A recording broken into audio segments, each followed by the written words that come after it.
Buenas noches, profesor. Buenas noches, compañero.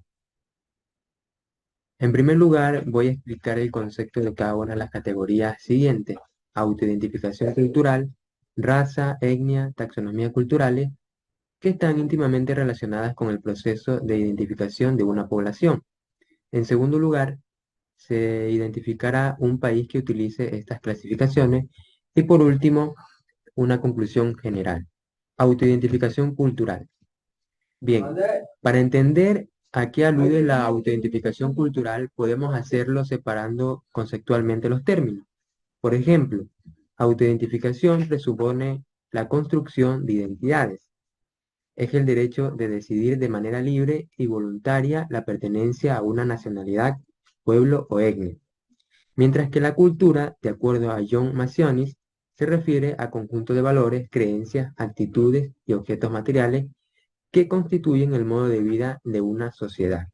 ¿Qué es entonces la autoidentificación cultural? Podemos decir que la autoidentificación cultural está relacionada no en su totalidad con las prácticas culturales que realicen los individuos de una población y con el lugar, porque a la vez trasciende estos elementos. Es más bien una dimensión de la conciencia a cómo una persona se siente y se define, sin importar dónde vive y cómo se viste, ni el color de piel. El concepto de raza. Con respecto a la raza, González Pizarro nos dice que alude a una colectividad de individuos que posee un conjunto de caracteres distintivos y transmitibles por generación.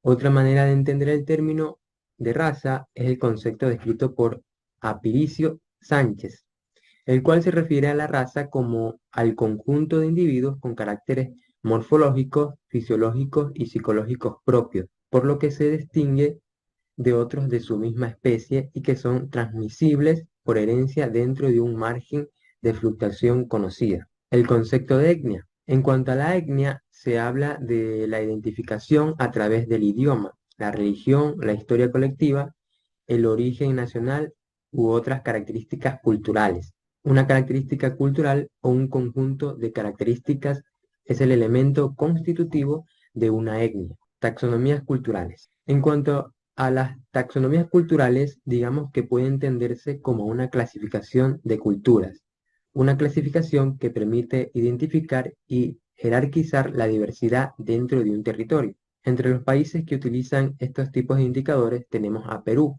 que incluyó en el censo del año 2007 por primera vez el tema de la autoidentificación étnica, la cual buscó recopilar información sobre cómo las personas se identifican, considerando elementos como antepasados, costumbres, tales como sus tradiciones, fiestas, expresiones artísticas u otros, con el objetivo de visualizar y conocer mejor la realidad cultural de su territorio. Bien, aquí tenemos una tabla de datos del año 2017 de Perú. En cuanto a los indicadores, tenemos que se encuentra población censada de 12 y más años de edad por sexo según autoidentificación étnica, área urbana y rural. ¿Qué podemos observar aquí?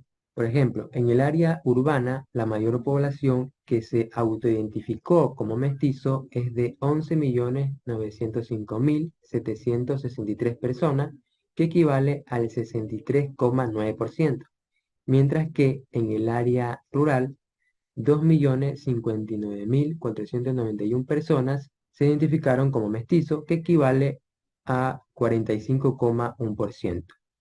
En el área rural, 1.650.353 personas, que equivale al 36,1%, se autoidentifican como quechua. En el área urbana, 3.526.456 personas, que equivale al 18,9%. En conclusión, la autoidentificación cultural presupone la construcción de identidades, que es el derecho a decidir de manera libre y voluntaria la pertenencia a una nacionalidad, pueblo o etnia, con el objetivo de visualizar y conocer mejor la realidad cultural de un país.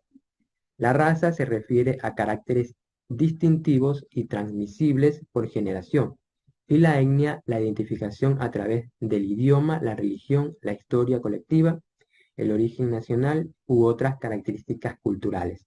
Mientras que las taxonomías culturales aluden a esa diferencia existente entre la autoidentificación cultural.